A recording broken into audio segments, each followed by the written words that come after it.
Okay, so a city in Canada has a maximum monthly temperature, which is 40 degrees in July, and the minimum average temperature is -40 degrees in Fahrenheit. So to define our variables, that means we have the x-axis represent the months of the year, and then the y-axis will be the temperature. Okay, so we have -40 is our minimum temperature and maximum 40 is our maximum temperature. So that will be our minimum boundary. That's will be our maximum boundary. So now we need to figure out, are we going to use sine or cosine? If we look into the curve, we're starting in January, and January is the first month in here. So that's first one, January. And then the 7th month is July, which is the maximum. So the maximum will be in July, and then the minimum will be in January.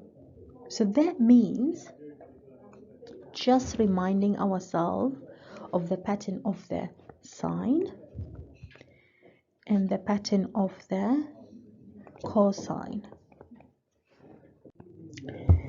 So remind ourselves of the sine and cosine. So the sine start at 0, which is the center line, and then the cosine will start in the highest so the highest value, or the maximum.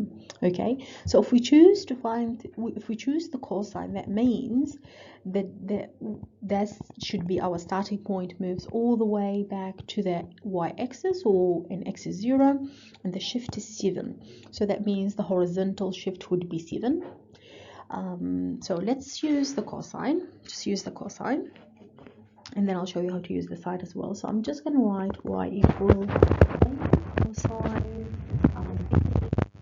and I don't want y, just want to use the context. So the context is temperature, and I will use m for months, minus horizontal shift, and then plus vertical.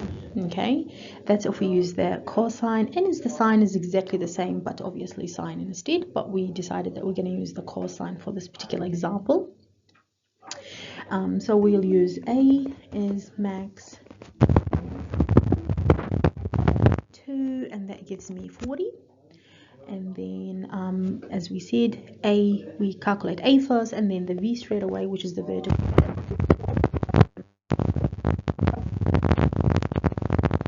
and that gives me 0. So there's no vertical shift in there. The next bit is we're going to do the horizontal shift, and as I said, because we're using cosine, and cosine, that highest, starting from the highest point, so therefore the shift is 7. And then we're going to talk about the B. Now the B, it should be double the movement from small to large, so minimum to maximum. So the minimum is at 1, the maximum at 7, so the distance between the maximum and the minimum is 6 months. Now the period is the distance between two maximums.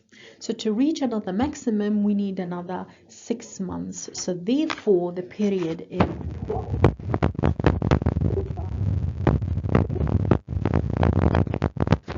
And then the period is equal to 12, and we've explained why. Because the distance from minimum to maximum is 6 months, we double it, we get 12. So therefore the B is equal to pi over 12, and that gives me pi over 6. Now my equation is ready. Cosine, open bracket, pi over 6, open another bracket, m minus 7, close the bracket, and there is no V. This is if we use the cosine. If we use the sine, the A is the same, no changes. We're going to do sine. The period is not changes as well, does not change. And the vertical shift doesn't change. The only thing change is the H. So we need to find out what would be the H value.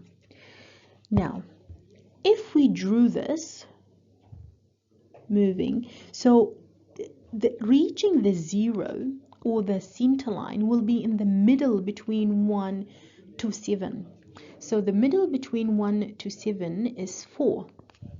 So therefore, to be able to use the sign, we need to shift that 0 point or the center where the curve touches the center line all the way into 0, which is 4 steps. So therefore, the h would be 4 if we use the sign.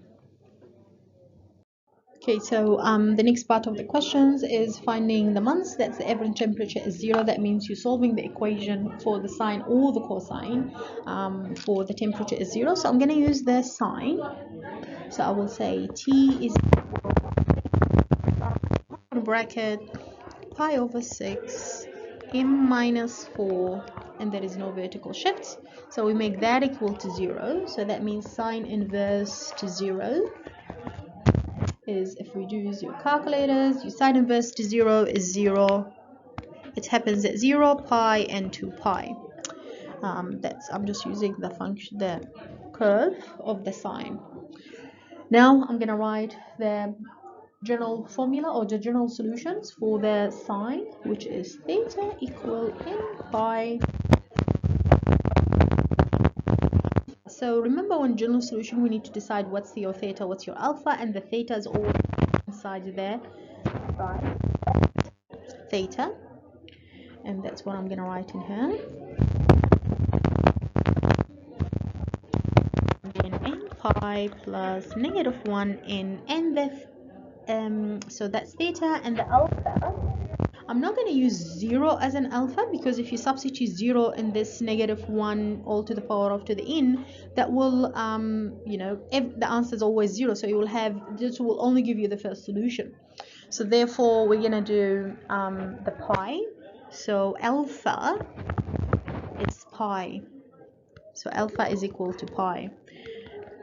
Now rearrange, so m is equal, I'm just rearranging, that's algebra. So dividing by pi over 6, I'm flipping, so that's why I'm going to multiply by 6, divide by pi, and then I plus 4. And I'm going to enter this as it is in the calculator to go into tables.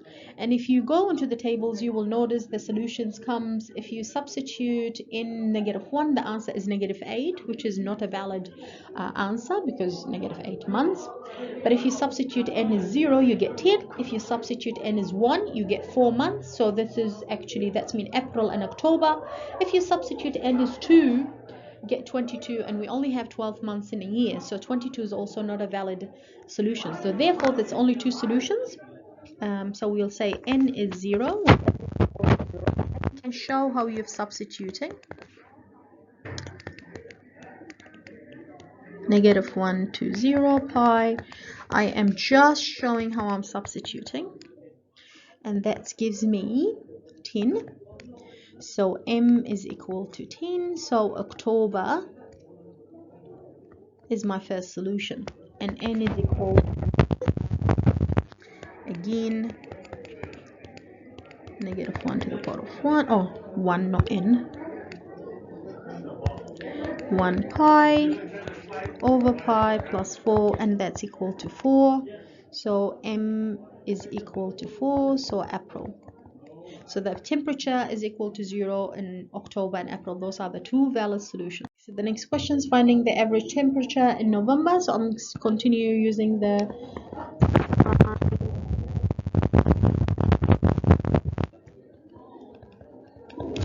and now substitute instead of m is equal to 11.